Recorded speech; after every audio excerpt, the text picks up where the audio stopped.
Okay, circles chapter है, उसका basics होगा और उसका थियरम होगा, और थियरम पे मैं सम कैसा सॉल्व करना वो भी तुम लोग को बताऊंगा।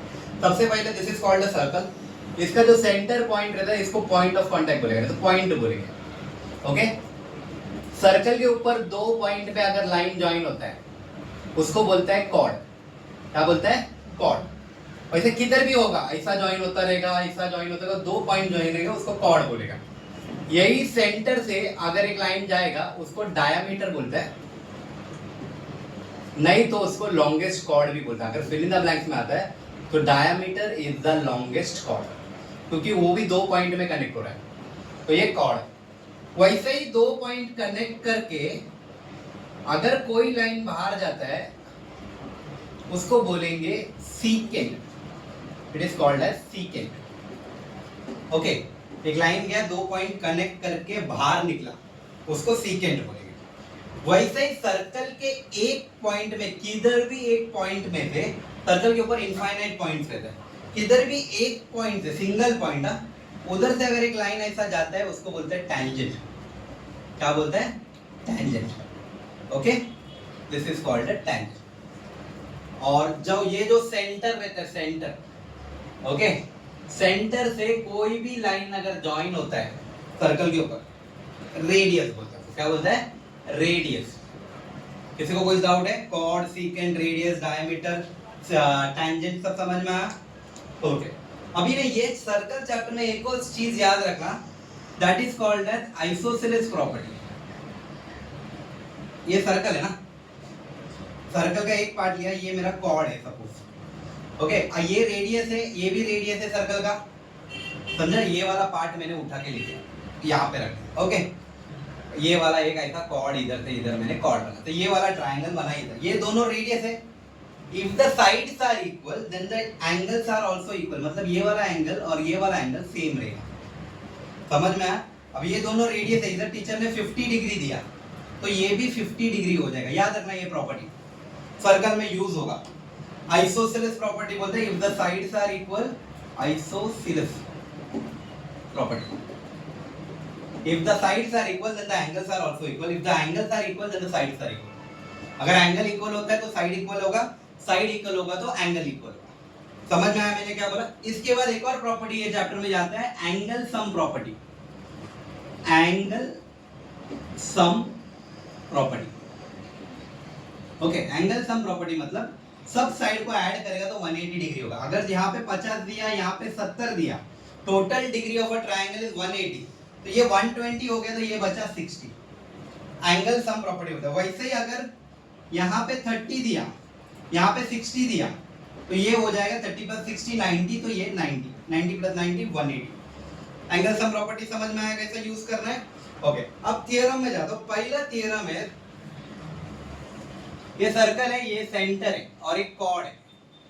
ओके, अगर सेंटर से कॉर्ड पे कोई भी लाइन ज्वाइन होता है वो हमेशा 90 डिग्री होगा। क्या होगा? 90 डिग्री। पहला theorem, if a line drawn from a centre to a chord is always perpendicular, that means 90 degree. पहला प्रॉपर्टी समझा? अगर वो 90 डिग्री उन लोगों ने बताया है तो ये दोनों साइड उसका इक्वल हो जाएगा, मतलब ये पूरा अगर कॉर्ड 10 है, ये 5 हो जाएगा, ये 5 हो जाएगा। Second theorem, if a line drawn from a center to a chord bisects the chord, bisect the chord मतलब एक लाइन को हाफ में डिवाइड करता है। पूरा 10 है तो आधा आधा 5 हो गया। Okay, if a line drawn from a center to a chord bisects the chord मतलब हाफ हाफ में डिवाइड हुआ। दूसरा 90 degree, if a line drawn from a center to a chord is always perpendicular। दो theorem समझ में आया पहला दो? ओके, वैसे ही एक और थ्योरम है, अगर एक टेंजेंट है, एक टैंजेंट है, टैंजेंट ना, ये टैंजेंट है तुम्हारा, किधर भी आ सकता है, ए बाजू में ही नहीं आता, कोई भी साइड में आ सकता है। टैंजेंट टैंजेंट एक पॉइंट से जाएगा। अगर सेंटर से टैंजेंट में अगर एक लाइन ड्रॉ होता है तो वो हमेशा 90 डिग्री रहेगा। क्या रहेगा? 90 डिग्री। कैसा? ये 90 डिग्री है ना, वैसा ही कॉर्ड पे लगता है तो भी 90 डिग्री है, अगर सेंटर से टैंजेंट पे भी लगता है तो 90 डिग्री। समझ में आया 90 डिग्री का मतलब क्या है? इसमें आएगा line drawn from a centre to a tangent is always perpendicular. तीसरा थ्योरम समझा? दो थ्योरम इधर हो गया, इधर एक थ्योरम हो गया। ओके, और एक थ्योरम है, ये मेरा एक टैंजेंट इधर से जा रहा है, एक पॉइंट से गया ना, ये टैंजेंट एक्सटेंड होके जा रहा है, एक पॉइंट से गया, और यहां से भी मैंने एक पॉइंट लिया और ये मेरा इधर एक टेंजेंट आ गया। ओके, ये दो टेंजेंट हो गया मेरा। कैसा भी दिखेगा टेंजेंट बच्चे लोग, ध्यान देना, ऐसा ध्यान देना कि टेंजेंट एक एक पॉइंट से जा रहा है, दो टेंजेंट है। ये मेरा सेंटर है, बराबर। सेंटर से अगर इधर एक लाइन जाता है तो ये 90 डिग्री है, सेंटर से वापस ये टेंजेंट को कनेक्ट कर रहा है, मतलब ये भी 90 डिग्री है, बराबर।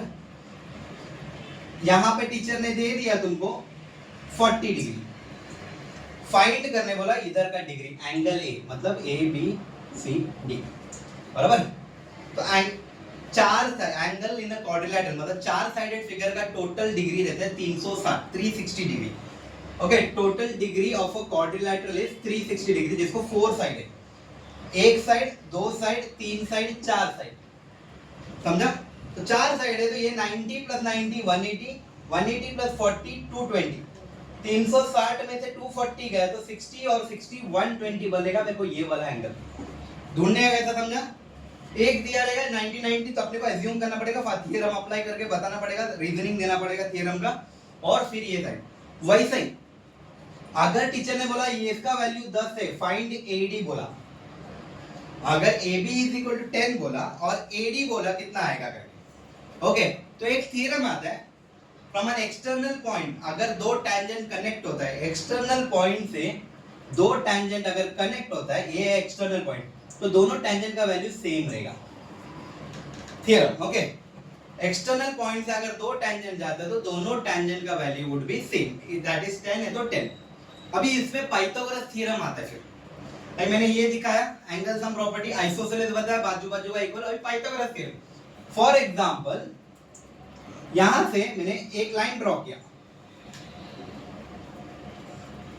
ओके, टीचर ने बोला इसका वैल्यू है 4, इसका वैल्यू है 3, फाइंड AC बोला। अब ये ट्रायंगल देखो छोटा वाला, 90 डिग्री बी पे, A ऊपर है, इधर C है, बराबर। BC का वैल्यू 3 दिया है, AB का वैल्यू 4 दिया है, 90 डिग्री है, you can apply Pythagoras theorem, मतलब 16 प्लस 9 25, तो ये आंसर हो गया मेरा 5 पाइथागोरस थ्योरम से। समझा थ्योरम कैसा अप्लाई करने का, फाइंड करने कैसा कैसा बोल सकते हैं, या तो डिग्री फाइंड करने बोल सकते हैं, या तो साइड फाइंड करने बोल सकते हैं, या तो पाइथागोरस थ्योरम यूज करने बोल सकते हैं। ओके, अभी एक और बार समझा दो, क्या क्या नया चीज सर्कल के अलावा नया चीज क्या क्या तुम्हारे दिमाग में रखना है। If the sides are equal then the angles are also equal, angle sum property, total angles of a quadrilateral, चार साइड का क्वाड्रिलेटरल का डिग्री है 360 डिग्री, पाइथागोरस थ्योरम अप्लाई होगा इसमें, याद रखना। थ्योरम के अलावा थ्योरम अप्लाई करेगा, बट उसमें ये नया नया चीजें आएंगे, ये सब चीजें टेक्स्ट बुक में एक्सप्लेन नहीं है, बचपन से अपन पढ़ के आ रहे हैं। पाइथागोरस थ्योरम क्या है, 90 डिग्री क्या है, आइसोसेलेस का प्रॉपर्टी, दोनों साइड इक्वल है तो दोनों एंगल इक्वल है, तो ये सब छोटे छोटे चीजें जो तुमको सर्कल चैप्टर में ध्यान देना है। समझ में आया मैंने क्या बोला, theorem, inscribed angle theorem, theorem का नाम ऐसा ब्रैकेट में मेंशन करना पड़ता है, कौन सा थ्योरम तुम लोग अप्लाई किया। यहाँ पे बोलता है angle BAC is equal to angle BDC, अगर दो लाइन ऐसा पास हुआ है, अगर ये एंगल 50 डिग्री है तो एंगल BDC भी 50 डिग्री होगा, आर्क BDC, आर्क BDC मतलब ये बाउंड्री, आर्क का मतलब समझा बाउंड्री, एंगल अंदर। ओके, आर्क BDC का वैल्यू भी वही रहेगा, फॉर एग्जांपल ये 50 है तो ये भी 50 रहेगा। थ्योरम समझ में आया, जो V में जा रहा है, V में जा रहा है उसका ये वाला एंगल इक्वल है, तो उसको लग के जो आर्क लगता है वो भी सेम रहेगा। Second, theorem of cyclic quadrilateral, मतलब opposite side of a cyclic quadrilateral are supplementary. Cyclic quadrilateral का मतलब समझो, क्वाड्रिलेटरल एक सर्कल के 4 पॉइंट में से क्वाड्रिलेटरल बनता है, उसको साइक्लिक क्वाड्रिलेटरल बोलते हैं। ऐसा नहीं बना सकते तुम, इधर सेंटर में एक पॉइंट है और ऐसा 4 पॉइंट होगा तो this is not a cyclic quadrilateral. Circle के ऊपर 4 पॉइंट में कनेक्ट होना चाहिए, उसको बोलते हैं साइक्लिक क्वाड्रिलेटरल। तो क्या बोलता है, opposite sides of a cyclic quadrilateral are supplementary, supplementary मतलब 180 डिग्री। अगर ये वैल्यू 70 है तो ये होगा 110, ऑपोजिट साइड दोनों मिला के 180 डिग्री होगा। तो फॉर एग्जांपल अगर ये 120 है तो ये कितना रहेगा, this is 120, what would be the value of B, how much would be the value, total 180 होना चाहिए, 60। Opposite sides of a cyclic quadrilateral are supplementary, मतलब ये दोनों को मिला के टोटल वैल्यू होना चाहिए 180 डिग्री, और ये दोनों को मिला के टोटल वैल्यू होना चाहिए 180 डिग्री। तो अगर यहाँ पे मैंने अगर दिया 100 तो ये वाला वैल्यू कितना रहेगा, ये 100 है तो ये कितना रहेगा, okay this would be 80 and अगर ये 50 है तो दिस वुड बी 130। समझ में आया? Opposite sides of a cyclic quadrilateral या सप्लीमेंट्री, ये भी स्टेटमेंट लिख सकते हो, नहीं तो theorem of cyclic quadrilateral. Next वाला है tangent secant theorem. Tangent secant theorem, A B जो जा रहा है ये सीकेंट जा रहा है, बाहर से जाके बाहर गया। AC जो टैंजेंट है एक ही पॉइंट से जा रहा है, एक टैंजेंट है और एक सीकेंट है। टैंजेंट सीकेंट थ्योरम क्या बोलता है, अगर एंगल BAC ये वाला एंगल जो भी है वो इसका हाफ रहेगा। फॉर एग्जांपल आर्क मेरा 120 है तो ये मेरा 60 हो जाएगा टैंजेंट सीकेंट। अगर एंगल BAC उसको लग के कौन सा आर्क आ रहा है, BDA, ये दोनों के बीच में कौन सा आर्क बैठ रहा है, BDA, तो जो भी एंगल ये रहेगा वो इसका डबल रहेगा। फॉर एग्जांपल डबल मतलब ये जो BDC जो है, जो वैल्यू है BDC उसका आधा, आर्क का हाफ। फॉर एग्जांपल आर्क अगर मेरे को उन लोग ने 100 दिया तो ये वाला एंगल मेरा हो जाएगा 50।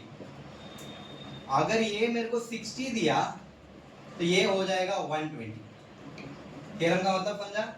कौन सा एंगल है, ये वाला एंगल, ये एंगल दिख रहा है, ये एंगल को लग के कौन सा आर्क जा रहा है, ये BDC, तो ये BDC का जो वैल्यू है उसका आधा रहेगा ये। अगर ऊपर वाला दिया रहेगा तो ये डबल होगा। अगर यहाँ 50 दिया तो ये 100, 60 दिया तो 120, अगर ये 100 दिया तो ये 50, ये 200 दिया तो ये 100। समझ में आया? Vice versa. सेकेंड थ्योरम है tangent secant segment. Tangent secant segment बोलता है, ये टैंजेंट है AD और ये मेरा सीकेंट है। दोनों में फर्क समझना, इधर एंगल ढूंढने का आर्क के साथ रिलेटेड, इधर आर्क आ रहा है, इधर टैंजेंट और सीकेंट, इधर आर्क नहीं आने वाला है। इसका मतलब क्या है, जो टैंजेंट है उसका स्क्वायर इज इक्वल टू जो दूसरा है AB इंटू पूरा, बाहर का टुकड़ा इंटू पूरा, AB इंटू AC। जो टैंजेंट है उसका square that is equal to AB into पूरा, आधा टुकड़ा जो बाहर का है वो, सर्कल के बाहर का जो ब्रेकिंग का टुकड़ा है वो, और पूरा। अगर ये फाइंड कैसा करना है देखो, अभी इधर उन लोगों ने दिया इधर उन लोगों ने दिया 4, इधर दिया उन लोगों ने 12, फाइंड AD बोला। ओके तो मेरा थ्योरम अप्लाई किया, मैंने बोला AD square is equal to AB is 4 और ये कितना है 12 है ना, मैं ये 12 नहीं कर रहा हूँ 9 कर रहा हूँ, ये मेरा 9 है। तो AD square is equal to 36, AD is equal to root 36, AD is equal to 6। Pythagoras theorem नहीं, स्क्वायर लेके जाके वो बाजू क्या 6 हो गया। कैसा थ्योरम अप्लाई करने का समझा? और एक बार समझा दो, टैंजेंट है और एक सीकेंट है, सीकेंट जो बाहर जाता है, तो टैंजेंट का square is equal to secant का पहला वाला टुकड़ा इंटू पूरा, AB इंटू AC बोला है ना, एक मिनट है बच्चा, AB इंटू पूरा है बच्चा, मेरे को कैलकुलेशन करना पड़ेगा, AB इंटू AC। कैलकुलेशन के लिए मेरे को नंबर वैसा नहीं, मैं नंबर खाली बना के दिखा है तुम लोग। ओके मतलब थ्योरम में पूरा चाहिए, AC नहीं चाहिए, अभी AB इंटू AC चाहिए। AC का वैल्यू अगर उन लोगों ने मेरे को दिया है, फॉर एग्जांपल AC दिया है उन लोगों ने मेरे को 10 दिया और AB दिया मेरे को, चलिए अभी मैंने 10 ले लिया अंदर, तो 10 इंटू 10 हो जाएगा 100 हो जाएगा। ओके तो ये मेरा हो जाएगा, आंसर क्या हो जाएगा मेरा 10 हो जाएगा। समझ में आया? उधर तुम लोग को वैल्यू दिया, मैं कैसा इंप्लीमेंट करना है खाली तुम लोग को बता रहा हूँ। या तो ये AD का वैल्यू दिया रहेगा, एक टुकड़ा दिया रहेगा, दूसरा टुकड़ा ढूंढना पड़ेगा, ऐसा भी आ सकता है, AC फाइंड करने या AB फाइंड करने को भी आ सकता है। ओके सेकंड थ्योरम था tangent secant segment theorem. Text book में एक बार थ्योरम का स्टेटमेंट देख लेना, कांसेप्ट मैंने बता दिया, तो टेक्स्ट बुक का स्टेटमेंट देखना, कौन सा छोटा है वो स्टेटमेंट लिखो। Okay the next is internal division. अगर दो कॉर्ड इंटरनली कट करता है, ये कॉर्ड दिख रहा है AB और CD, दो कॉर्ड इंटरनली कट कर रहा है, इसको गायब करो, इसको देखो, मतलब कंफ्यूजन होगा उसके लिए। अभी ये दो कॉर्ड का सेंटर पॉइंट E है ना, AE into EB, CE into CD, उसमें से 3 वैल्यू दिया रहेगा, एक ढूंढने बोलेगा। फॉर एग्जांपल इधर दिया 8 दिया, A दिया 12 और EB दिया मेरे को 4। मेरे को फाइंड करने बोला उन लोगों ने AE। मैं बोलेगा थ्योरम ऑन इंटरनल डिवीजन, मैं बोल सकता है इसके this into this and this into this, मतलब AE इनटू EB, सी इंटू ई डी। किसी को डाउट है ब्रेकअप का? अब मैं उसमें वैल्यूज डाल रहा हूँ। ए इंटू सी बी में ए नहीं ढूंढना है मेरे को। ई बी का वैल्यू है मेरा 4 और इधर है 8 और 12। ये 4 इधर से उधर गया, 2 1 दा 2 3 दा नहीं 2 6 दा 8 6 दा 48, तो ए इज इक्वल टू 48 आ जाएगा। तुम लोग को समझाने अपॉन 4 है ना, सॉरी यहाँ बता अपॉन 4 है तो होगा 3, 8 3 दा 12, तो आंसर आपका आएगा 12। कैसा अप्लाई करने का समझ रहे थ्योरम? 3 वैल्यू दिया रहेगा, एक ढूंढना पड़ेगा। अभी वो इंटरनली था ना, ये एक्सटर्नली है, वैसे ही एक्सटर्नली में क्या होगा, पूरा इंटू बाहर का टुकड़ा, पूरा इंटू बाहर का टुकड़ा, that is PT into QT और आरटी इंटू एसटी। कुछ डाउट है? मेजरमेंट समझ में आ रहा है मैंने क्या बोला? पीटी इंटू बाहर का क्यूटी एक्सटर्नल में, आरटी इंटू टीएफ एक्सटर्नल में, इंटरनली में सीधा हाफ हाफ में ब्रेक हो रहा है, ए इंटू ईबी सी इंटू ईडी। इंटरनल और एक्सटर्नल का मतलब समझ में आ रहा है मैंने तुम लोगों को क्या बोला? बहुत इंपॉर्टेंट है, इसमें सम ज्यादा आता है कैलकुलेशन वाला। सर्कल्स में 90% सम सॉल्विंग वाला आता है, अगर प्रूविंग आता तो ऑप्शन देते हो लोग, तो जितना ज्यादा ध्यान तुम लोग सॉल्विंग पे रख सकते हो उतना इंपॉर्टेंट है, समझा? प्रूविंग डिफिकल्ट जाएगा मेरे को पता है, बट सॉल्विंग पे ध्यान दो। ओके, प्रूविंग में ऑप्शन देंगे वो लोग, डिफिकल्ट प्रूविंग जाएगा उसमें ऑप्शन आएगा, मतलब एक का सम आएगा डिफिकल्ट। समझ में आया? थ्योरम में इसमें कौन सा भी थ्योरम में डाउट है, इसमें एक सम इंप्लीमेंट करके दिखाओ कैसा कैलकुलेशन लाना है। ओके, पूरा का वैल्यू है मेरा 10 है और मेरे को क्यूटी ढूंढने बोला है, और इधर मेरा पूरा का वैल्यू है 20 और इसका वैल्यू है 5। मैं लिखेगा 10 into QT is equal to 20 into 5। ये 10 लेके जाएगा मैं उधर, QT is equal to 20 into 5 upon 10, 10 1 दा 10 2 दा, QT का वैल्यू हो जाएगा मेरा 5। समझ में आया इंप्लीमेंट कैसा करना है? ये तुम लोग को थ्योरम समझेगा बट तुम लोग को इंप्लीमेंट करने को नहीं आएगा। ओके।